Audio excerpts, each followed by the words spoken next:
بعض لوگ غریب ہوتے ہیں لیکن اللہ نے ان میں غیرت بڑی رکھی ہے. مجھے ایسے لوگ یاد رہ جاتے ہیں.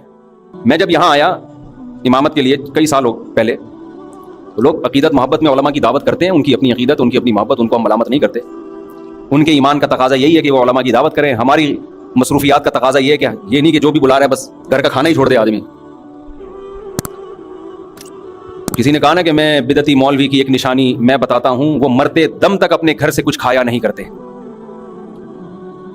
تو اب میری دعوتیں شروع ہو گئیں. میرے ساتھ ایک پٹھان تھا باجوڑ کا تھا یا پتہ نہیں دیر بنیر کا، مجھے یاد نہیں. وہ بیچارہ گنے کا رس لگاتا تھا ادھر صدر میں گنے کا رس بیچتا تھا وہ، اور گردوں کا مریض تھا.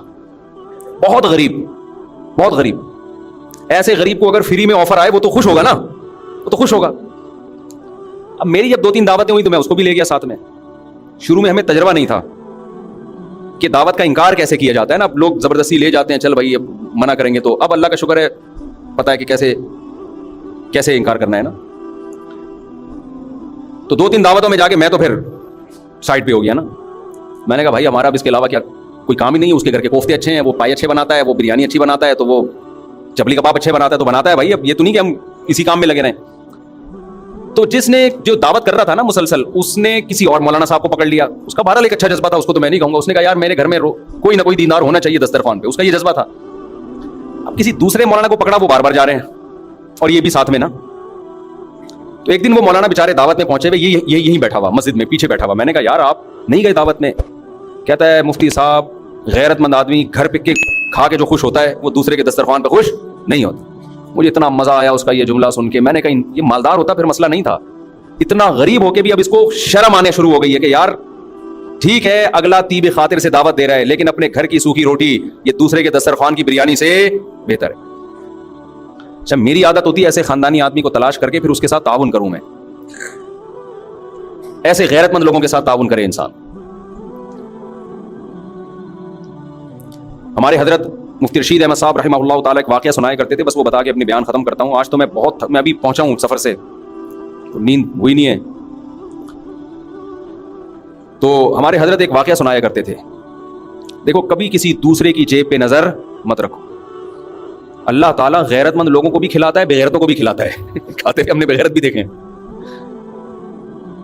لیکن غیرت مندوں کو آزمانے کے بعد آتا ہے کہ ان کی غیرت پر آنچ نہ آئے. رزق دروازے توڑ کے ان کے گھر میں گھستا ہے، عزت کے ساتھ ملتا ہے.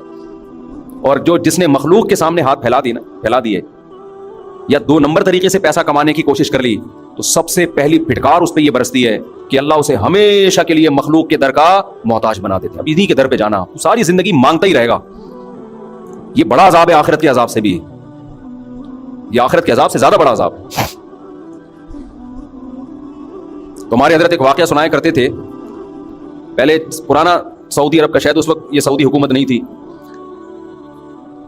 تو ارض حجاز کہا جاتا تھا نا سعودیہ کو. حجاز کی سرزمین کا کوئی بادشاہ تھا، کوئی حکومت پلٹی، بغاوت ہوئی، تو وہ بادشاہ بیچارہ ملک بدر ہو گیا. شہزادہ تھا. تو تھا یہ کہ جب وہ شہزادہ تھا تو ہندوستان سے کوئی شخص گیا حج کرنے یا عمرہ کرنے، تو اس شہزادے نے اس کا بڑا اکرام کیا. عرب لوگ بڑا اکرام کیا کرتے تھے حاجیوں کا اور عمرہ کرنے والوں کا. تو اس ہندوستانی نے اس شہزادے سے کہا کہ میں ایک غریب آدمی ہوں، آپ نے مجھے اتنی عزت دی صرف حاجی ہونے کی وجہ سے یا عمرہ کرنے والے کی وجہ سے. کبھی آپ کو زندگی میں ضرورت پڑے اور ہندوستان آنا ہو تو میرے گھر ضرور آئیے گا. حالات کا کچھ پتہ نہیں ہوتا. اس شہزادے نے ہنس کے کہا کہ میں شہزادہ ہوں بھائی، مجھے تیرے گھر ہندوستان جانے کی کیا ضرورت ہے؟ میں شہزادہ ہوں بھائی، میں کیوں کسی کے در پہ ہاتھ پھیلاؤں؟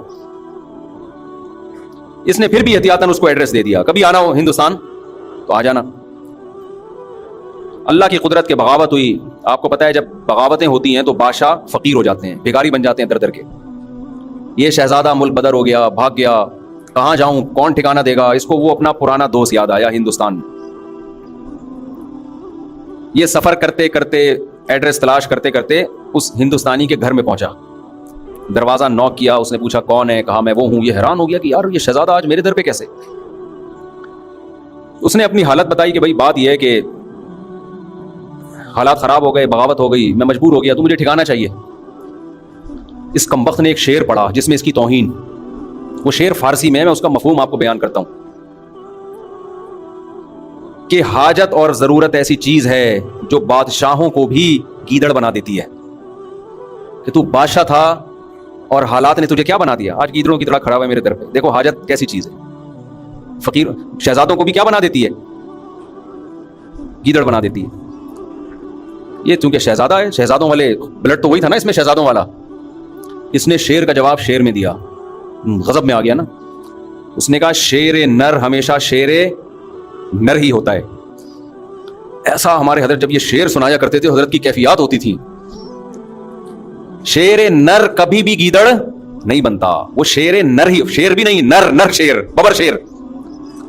اور اگر کوئی حاجت اسے گیدڑ بنانے کی کوشش کرے, وہ ایسی حاجت پہ 100 جوتے مارتا ہے.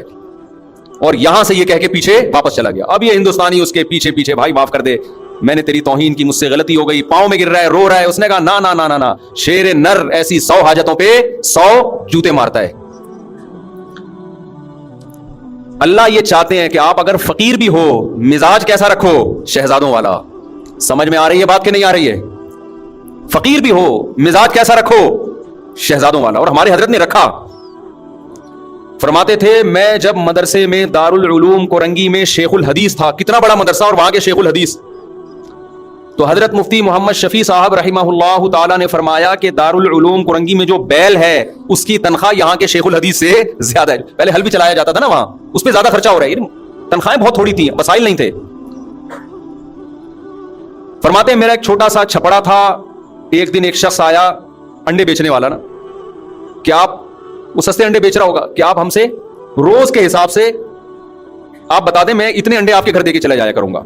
حضرت نے فرمایا ہمیں ضرورت نہیں ہے. فرمایا اصل بات یہ تھی کہ ہمارے پاس انڈا کھانے کے پیسے, بولو, نہیں تھے. انڈا کھانے کے پیسے نہیں تھے. اتنے بڑے عالم جن کو مفتی اعظم کہا جاتا ہے. اور فرمایا کہ ایک دن ہمارے گھر ایک مہمان آیا, ہم نے دال رکھ دی اس کے سامنے لا کے.